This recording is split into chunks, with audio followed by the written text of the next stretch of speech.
It's the Real Estate Podcast, brought to you by ANZ Home Loans for financial well-beings. And welcome back into the Real Estate Breakfast, your morning dose of real estate around Australia with your breakfast. And are you a breakfast person? If you're listening to the podcast right now, you might be chowing down on some cereal. I never used to eat breakfast at all, but now I'm into the fruits like the strawberries, the blueberries, the banana, kiwi fruit, all mixed in with a bit of Greek yogurt. That seems to set me up for the day. And this whole eating 3 times a day, I mean, who invented that? I only eat twice a day. I think it's a bit of a myth, isn't it? Eating 3 meals a day. By caveman standards, having 2 meals a day, they would think, whoa, that's a lot of food. Why so much would be the question from a caveman. If you are having breakfast, I hope that's going down well. It is a Tuesday, the 2nd of December. And good morning to you, Brent, in Queensland on the Sunshine Coast of Maroochydore. Now, you emailed a couple of days back saying that you are listening, not planning on listening, but you found us by accident, listening to us on Apple Podcasts. You're not planning on moving out of Maroochydore. Why would you? It's a lovely spot. But you said that you've got a daughter who is 12, a son who is 10. So in a few years' time, before you know it, you say that you will be parting with your cash to help them onto the property ladder. And I'll tell you a place where you might be sending them, Brent, and that is where we're going to next, which is the Fraser Coast, and to Scott Mitchell from Mitchell's Realty in Hervey Bay. And welcome back, Scott, onto the Real Estate Breakfast. What are you? Are you a 2 meal a day person or 3 meals a day? Well, I do tend to get to the gym most mornings, and I find breakfast after that is important to me because you've burned up a bit of energy and calories, and to set up the rest of your day, brekkie's great. I love granola. Granola, some banana, bit of honey, and that Greek yogurt. Hard to beat. Yes, Greek yogurt, yum, yum, on our Tuesday. Now, what about that? Brent there on the Sunshine Coast, a daughter who is 12, son who is 10. He might as well start to look and think about Hervey Bay. Hopefully Brent's got a little more equity in his property down there because their market is still higher than ours, and that's where the bulk of our buyers are coming from, is out of that Sunshine Coast corner, Brisbane, Gold Coast. Actually, she comes from Caloundra, and she's got friends down there right now that have been missing out on properties because they're consistently in multiple offer situations. It's a tough market to buy into. Yes, for sure. And your market has been incredibly active lately. And I know that one of the things that you want to talk about this morning is the multiple offer situation.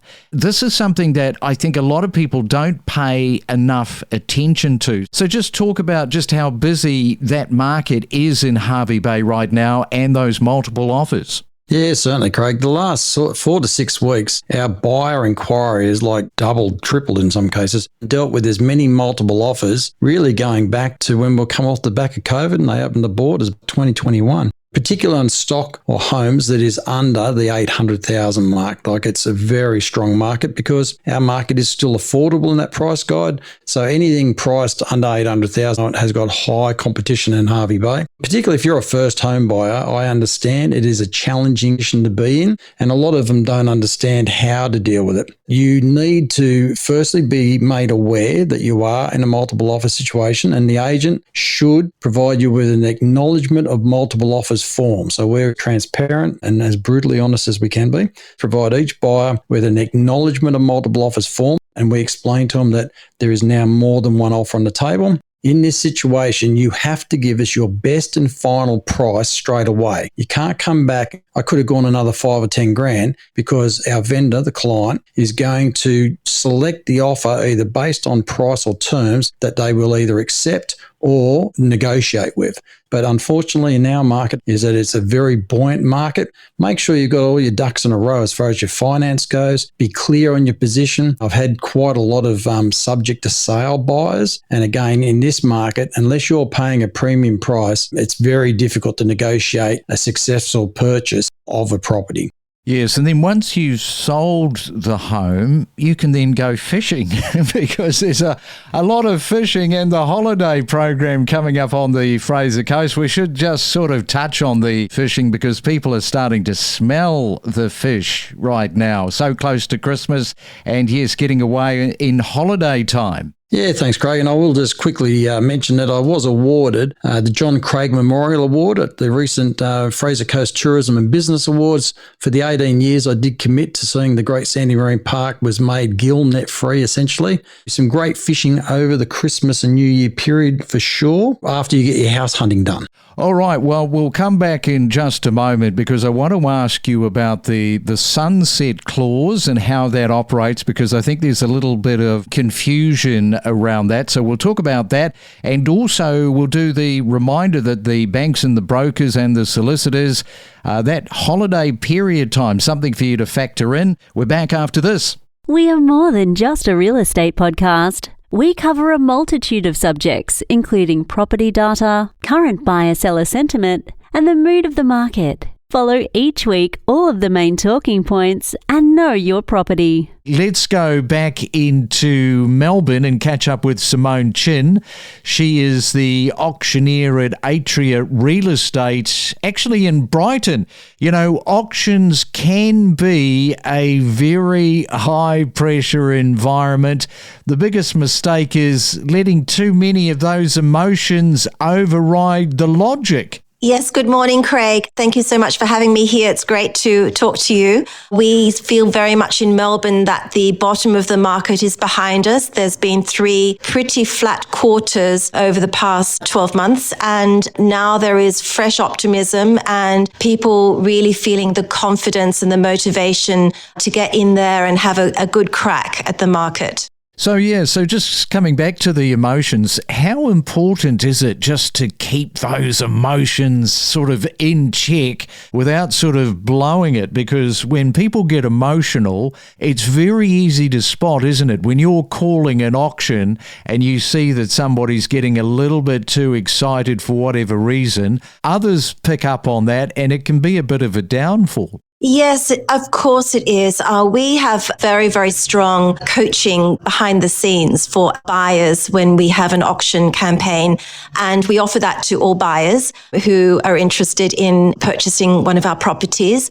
And really the reason behind it is we arrive at a moment in an auction that we normally wouldn't be at. The idea of the heart pounding and the adrenaline rushing is very unusual feeling. So we like to remind people to breathe. Of course, they've got all their metrics behind them. They've done their research. They've done their diligence. They've explored their financial options and their ceilings and where they want to ideally spend and where they would hit if they feel like in the moment. But we really like them to remember to breathe, to also have their intention set, because we do see a lot of buyer's remorse, and that's really why we like to have a bit of a coaching session with our buyers beforehand. Listen to expert perspectives with exclusive real estate conversations and supercharge your knowledge base with us. And it is a Real Estate Tuesday. We're on the Fraser Coast in Hervey Bay talking to Scott there.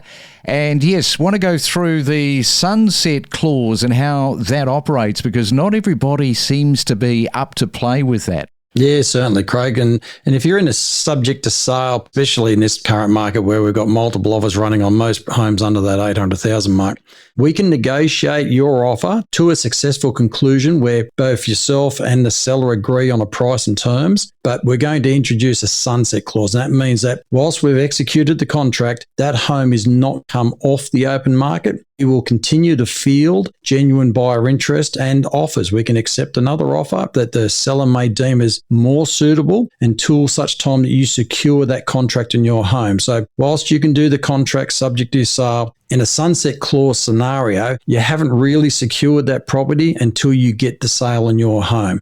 And ideally, you want an unconditional sale. Whilst this market is as buoyant as it is, I'll suggest you're better off to try and get your home sold, ideally unconditional. Otherwise, you'll most likely be placed in a sunset scenario. It's just going to give you that uncertainty that you're never going to secure the home you want until such time that you secure that sale in your home. Yes, and just talking about the house hunting, don't forget the banks, the brokers, the solicitors and the conveyancers. They are all shut down over the Christmas New Year period. What is the general closure time around that, Scott, for the holiday break? Yeah, Craig, we've had to deal with this recently because we are executing contracts now into this period. The majority of the local conveyancers and solicitors, they're all going to be closed down from essentially the 19th of December, and most of them will not reopen until the 12th of January. We can't actually execute, well, we can execute the contracts, but you can't really go forward because you won't be able to get even building and pests done. The brokers will be away. The banks can't execute a settlement. So there's going to be that period where we can't essentially settle a property between the 19th of December and the 12th of January. Yeah, there's a little bit of brain fade, isn't there, when you get into this time of the year? Like, people just haven't done the maths on what is open, what is closed. You've got to realistically be thinking, there are businesses that will be closed over the Christmas New Year period, and that's what we're highlighting. And a strategy, this is just for buyers too, to think about. We can execute the contracts, but a lot of the background detail can't be finalised in that period. The most searched period of the year on realestate.com.au is from Christmas Eve. That is the most searched period on that website the entire year. So everyone, I suppose, are on holidays and they might go, geez, this is a good spot. Maybe we should buy something here. We've had a strategy the last 3 years now where we launch new listings that I've listed now. I'm working towards getting the marketing as well presented as possible. And I launch them on Christmas Eve. And then we don't shut down really other than Christmas Day and Boxing Day. And we've executed a lot of contracts from Boxing Day through to New Year's straight away in that period. So certainly don't discount this period as far as being able to negotiate on a property. You may or may not get a little bit less competition because people are a little bit more one-track minded on Christmas and New Year. So you may even get a little bit less buyer competition, but we can certainly execute contracts in that period, and I will be launching new properties on Christmas Eve again this year.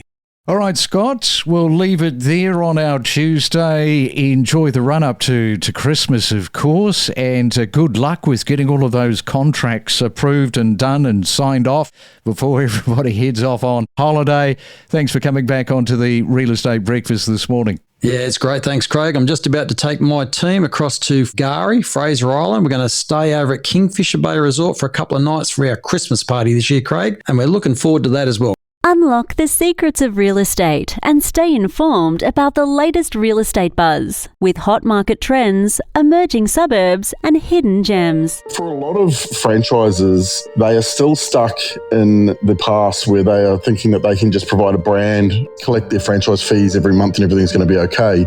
Times have changed. The old way of franchising is dead. It's gone. And it's really important that we go to our franchisees and say, what do you need? Where are you going? How do we help you get there? Not many franchise groups are doing that. I know at Harcourts we are, which is why we're growing at the rate we're growing at. And you really do need this supportive culture, not a sink or swim mentality. The high turnover often happens in offices where agents compete internally and not collaboratively. Yeah, absolutely. I mean, I've sat with principals and said, well, you need to understand if you want to grow, why is someone going to join you? And they'll often say to me, oh, we've got great culture.